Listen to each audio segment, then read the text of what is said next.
Okay, let's go. Woo!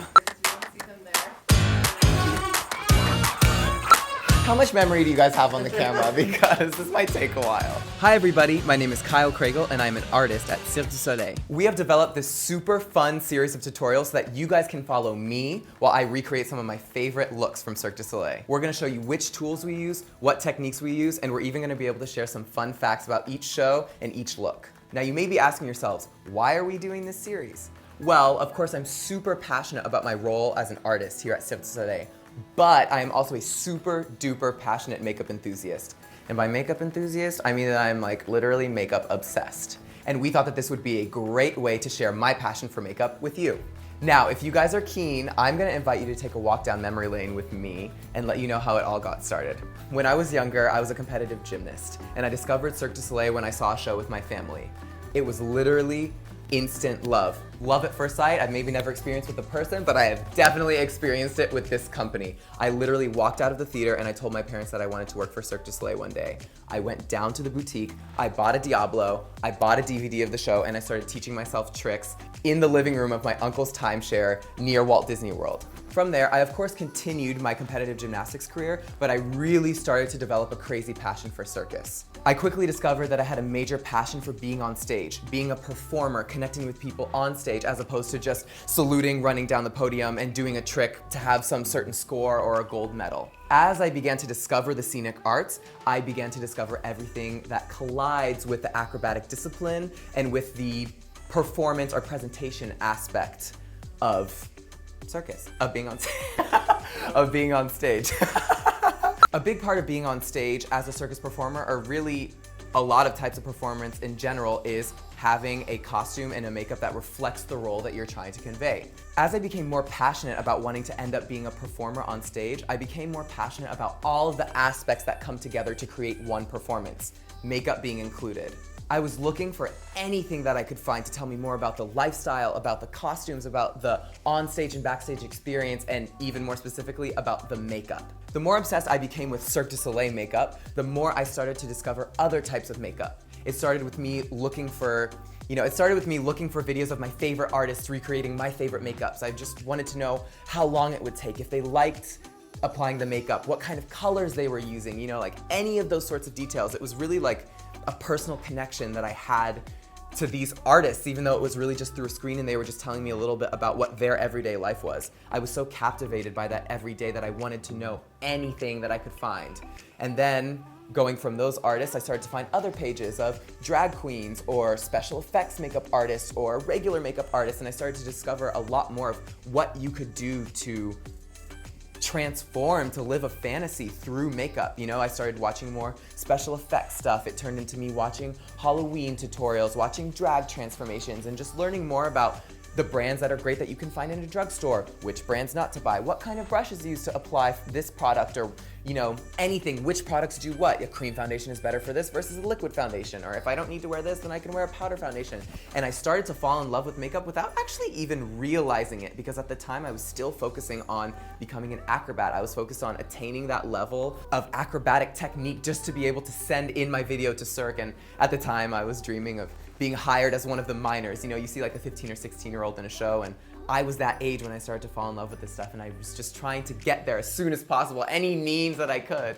And the more that I started to perform and kind of create my own acts and perform in talent shows or other small shows or go to camp, the more I started to go, oh, maybe I could wear a little bit of makeup here, maybe I could wear this color, my costume's this color, so I'm gonna, go in this direction. And so it was really funny, because I remember when I bought my first eyeshadow palette, and I had to go, of course, ask my mom for her credit card number because it was only sold on eBay and we couldn't find it in stores, all that kind of stuff. I pulled my mom over to the computer and I showed her one of the tutorials that I was watching, and I could still find it to this day. I remember who it was by.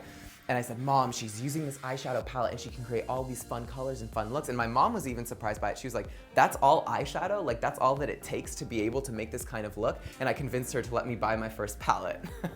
So I started playing that way. And actually a few years went by, and I started focusing a little bit more on school and a little bit more on gymnastics, and really getting serious on finding a way to get into circus arts that I kind of let makeup drop to the side. Fast forward a few years, when I was 15, I moved to Montreal to start attending the National Circus School in the high school program. I started to get more opportunities to perform in school and out of school, and makeup was obviously a part of that. All of a sudden, I was being asked to wear a face of makeup so that I could present my act. So then I actually started building a kit in Montreal, even though I had some stuff in some random box in Texas, So I started building up my kit, and makeup lessons also became a part of the program at the National Circus School. So then I started to pick up techniques from Cirque du Soleil makeup artists who after their workday would come across the street to teach us, to give us assignments and give us tips and show us how it was done at Cirque. Through those classes, I recognized that I was one of the people that had an easier time applying the techniques that they were trying to teach, and I was also one of the ones that really enjoyed it. Like, I remember coming out of anatomy class and being like, oh, I can't wait for that makeup session that I have later, and I knew the women by name and we were friends, and I couldn't wait to go just say hi to them. Sometimes I would swing by while it was a different year's makeup class, so I could just come and say, hey, how's it going? Like, what are you working on at Cirque? I'm really curious, or hey, I'm working on this character, could you help me? So from there, it actually became a part of my professional needs to have makeup, so I obviously started experimenting. Fast forward a few more years, I started working for Cirque.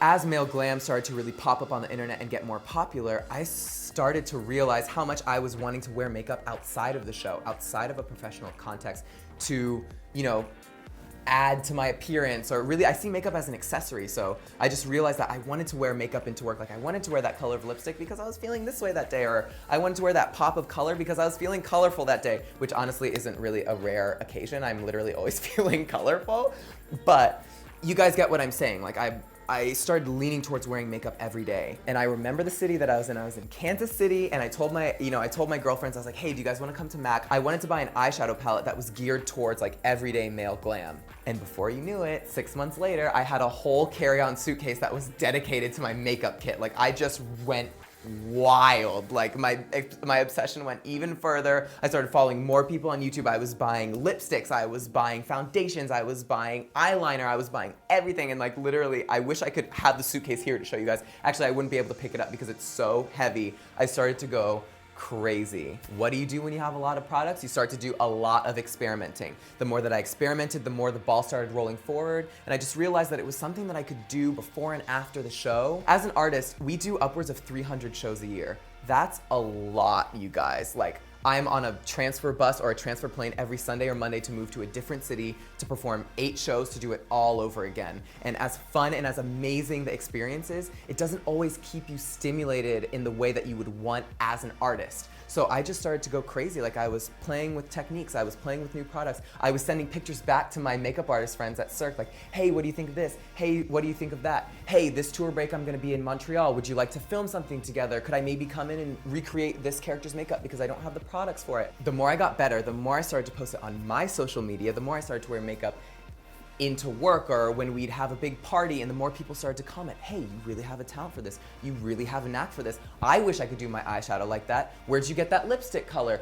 Literally, men, women, anything in between, people started asking me about what I did and how I practiced, and I just started to receive positive feedback about it. Once I recognized that it was something that I could capitalize on, I thought it would be a really fun idea to go through and replicate every makeup that we had on our show. So, I was thinking it could become a weekly little thing on my channel, and whether people liked it or not, I liked it. And it was something that I was just gonna add to my overall presence on social media, so I found it super interesting. And then from there, I was running around asking this artist, hey, could I steal your hat today? Hey, could I take this product from you today because wardrobe doesn't want to give me a new one? And wardrobe was giving me accessories and, old hats that weren't in the show that were waiting to be sent back to Montreal so that I could wear them to create the full effect. And it really kind of started to take off on social media. I really honestly just had like the time of my life making this series because, you get so used to doing one makeup every day that all of a sudden I have my castmate who usually sits next to me, like I have his makeup on, and then I can run into his training and be like, yo, I look like you. Like, this is so exciting. Like, what a transformation. Or I'd be down the hall and another artist would call the artist's name. Like, the artist, I would be dressed up as a character, and, one of my colleagues would call the real artist name that does that role in the show to me. It's because I looked so similar to them. Like, that's another part of makeup that I love. It's this transformative aspect, and in the show, putting on makeup and transforming into the look of a different character is a big help in getting into the actual character. It's a big way that I personally use to get into my character and get ready for the show and get ready to present myself not as Kyle, but in this case as the dragonfly, you know, as an insect, as something that's not human. Oh my gosh, this is such a long story. And you know, once I had completed that series, I kind of told myself, you know, I kind of want to continue on, like maybe I'll do some other looks, like I'll do some drag looks, I'll do some male glam looks, all that sort of stuff. And the makeup artist at Cirque took notice to it and ended up inviting me to create this series to share everything with you guys. So for the next little while, I invite you guys to join me every week. It's gonna be super fun. These are gonna be full tutorials. Like I've recorded voiceovers, I've recorded myself doing the actual makeups, following the literal step-by-steps that you would use if you were an artist that just got hired to do this role. Now that I have taken you through the entire history of basically my career as an artist and as a makeup enthusiast, I just have one more question for you guys. Are you ready?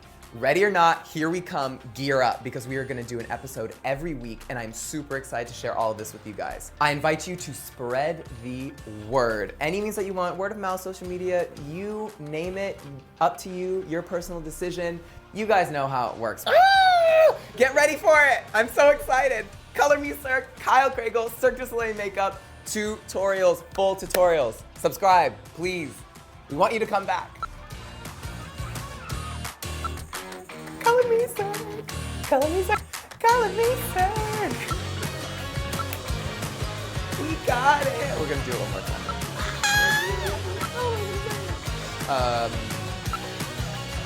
I'm not going in the right direction right now. Hold on a second.